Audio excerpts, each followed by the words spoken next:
ومسلما اما بعد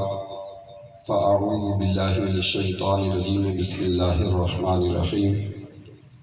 یا ایہا الذین آمنوا اتقوا اللہ وکونوا مع الصادقین صدق اللہ العظیم الصلاة والسلام علیک یا سیدی یا رسول اللہ وعلی آلک واصحابک یا سیدی یا حبیب اللہ۔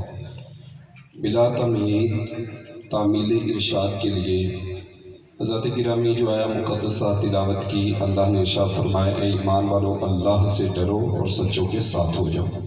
علامہ قرطبی رحمۃ اللہ تعالی علیہ آپ ارشاد فرماتے ہیں کونوا مع الصادقین کونوا علی مذہبہم،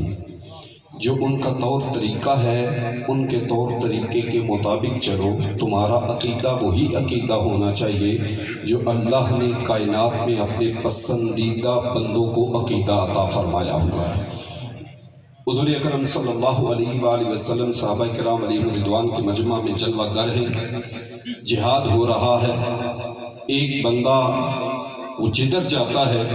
صفوں کی صفیں وہ الٹ پلٹ کر دیتا ہے۔ رسول عالم صلی اللہ علیہ وآلہ وسلم نے فرمایا یہ بندہ جہنمی ہے، مسلمانوں کی طرف سے لڑ رہا ہے، مجاہد ہے، جان تلی پہ رکھ کے وہ میدان عمل میں نکلا ہوا ہے، ظاہر ہے اس کے وطن اولاد سب کو چھوڑ چھاڑ کے وہاں پہ پہنچا ہوا ہے۔ صحابہ کرام علیہم رضوان فرماتے ہیں کہ قریب تک کہ ہم فتنہ میں پڑ جاتے کہ اگر یہ بندہ جہنمی ہے تو جنت کون جائے گا، جو اس انداز میں اپنی جان تلی پہ رکھ کے بہادری کے جوہر وہ دکھا رہا ہے۔ ایک صحابی کہتے ہیں میں پیچھے لگا رہا کہ دیکھتا ہوں اس کا سلسلہ کیا ہے، وہ زخمی ہوا، زخموں کی تاب نہ لا کر تکلیف میں مبتلا ہوا تو اس نے خودکشی کر لی۔ صحابی نے نعرہ لگایا اشہد انک رسول اللہ، میں گواہی دیتا ہوں کہ محمد کریم اللہ کے رسول ہیں، ہم اس کا ظاہر دیکھ رہے تھے لیکن میرے مصطفیٰ کی نگاہ اس کے باطن کو بھی دیکھ رہی تھی۔ وہاں پہ خطیب بغدادی محدثین نے کیا لکھا کہ کیا وجہ بنی، اس کے بارے میں آپ نے یہ ارشاد فرمایا، فرماتے ہیں کان من المنافقین، وہ منافقوں میں سے تھا، اس کا عقیدہ صحیح نہیں تھا تو نبی پاک صلی اللہ علیہ وآلہ وسلم کے سامنے اس انداز میں رہا، اس کے باوجود منافقت اس کو جہنم کے تاریک گڑھوں میں لے کے چلی گئی۔ اور ادھر ایک جنازے پہ سیدنا عمر فاروق عرض کرتے ہیں یا رسول اللہ اس کا جنازہ نہ پڑھائیے، انہو رجل فاجر، یہ رجل فاجر تھا، اس کے اعمال اس طرح تھے۔ وہ اپنی رائے دیتے ہیں، میرے محمد کریم صلی اللہ علیہ وآلہ وسلم جنازہ پڑھاتے ہیں اور پھر فرماتے ہیں اصحابک یظنون انت من اہل النار وانا اشہد انت من اہل الجنہ، تمہارے دوست تمہارے ارد گرد والے یہ سمجھتے ہیں شاید جہنمی ہے، میں محمد رسول اللہ گواہی دیتا ہوں رب نے تجھے جنت عطا فرما دی۔ وجہ کیا؟ آپ نے فرمایا یا عمر سل عن الفطرہ لا تسل عن الاعمال،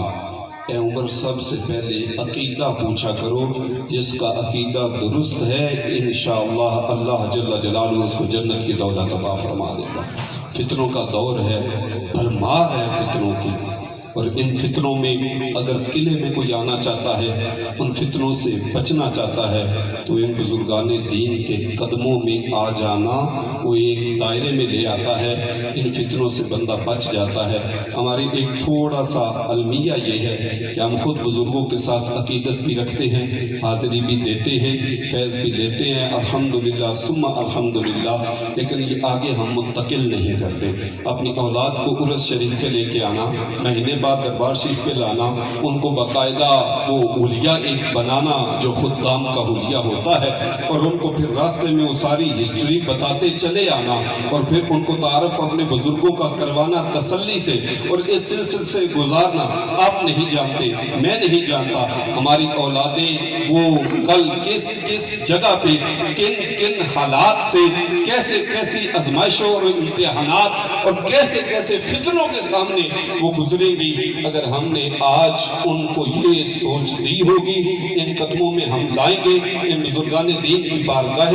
فیض بار میں جب ان کو لا کے بٹھائیں گے، ان کا تعارف کروائیں گے، ان کے سامنے جب ہم خدمت کرتے خادم بنے نظر آئیں گے، انشاءاللہ العزیز یہ نقوش اور یہ فیض فیض بار صحبت کل ان کو فتنوں سے بچا کے با ایمان دنیا سے جانے کی سعادت عطا فرما دے گی۔ اللہ جل جلالہ ہمیں اس فیض بار صحبت سے ہمیں ہماری نسلوں کو فیض یاب فرمائے، عقیدہ صحیحہ اہل سنت و جماعت پہ ہمیں ہماری نسلوں کو استقامت کی دولت عطا فرمائے، ہر قسم کے عقیدہ و عمل کے لحاظ سے جتنے فتنے ہیں ان فتنوں سے محفوظ فرمائے۔ وآخر دعوانا الحمدللہ رب العالمین۔